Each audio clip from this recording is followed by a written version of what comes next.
Hi guys, I am out here with my third and final patch of corn. I planted this 5 days ago. It's already starting to germinate for me. I have a nice big row of it going from this eggplant all the way down to this tomato.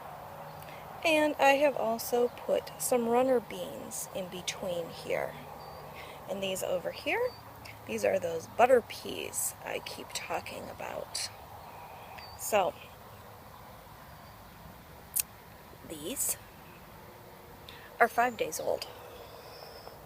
These down here, I planted these in late March. That was part of the styrofoam or cardboard egg carton planting that I started in the house in the south and southwest windows. So these are really not very tall. And the beans I planted maybe about, I don't know, a month ago.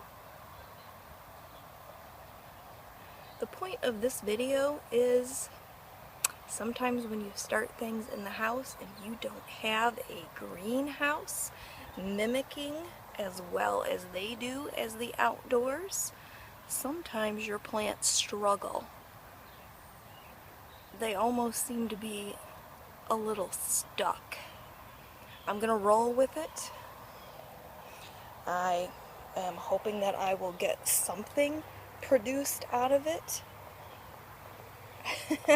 Now let's go back and let's look back here in this new raised garden that I wasn't even sure if I was going to plant in. Well, I did. And look at how fantastic this corn is. I did this corn maybe about a month ago.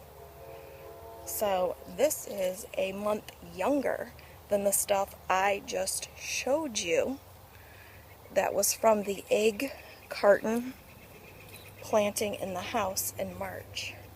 Again, this is direct sow. You can't hardly beat direct sowing your seeds. But nature just does what nature is going to do.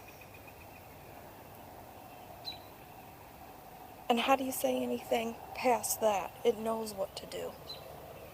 It's not stunted at all. It's growing. It's thriving. I mean, and look, I don't really have a lot of dirt in here. You can see here, I don't really have a big level of this. And I'm concerned as this gets bigger, if this is going to be able to stand on its own feet, as they say. And look at the sunflower. This is already starting to lean a little bit, but that's what sunflowers do. And I have already had to sort of reinforce this trellis with these 2 tomato stakes back here, which was already leaning because I don't have enough soil or dirt in this bed. Plus, this was already leaning anyway. I had spoke about this before in a video because this is all rusted out down here, but I'm going to roll with it because I want to see how well these melons that I have down here, and they're going very well, if their tentacles take, and if I have to tie them up, I'm fine with that too, as long as the groundhogs don't get them. You can see I've got some tentacles here on this sugar baby watermelon. Hopefully those will grab hold. So, the point of this video was I wanted to show you the 3 different plantings, I guess, of this corn, and really how direct sowing the seed in here is really the most healthiest choice for you. Thank you so much. Have a great day. Please subscribe. Love you.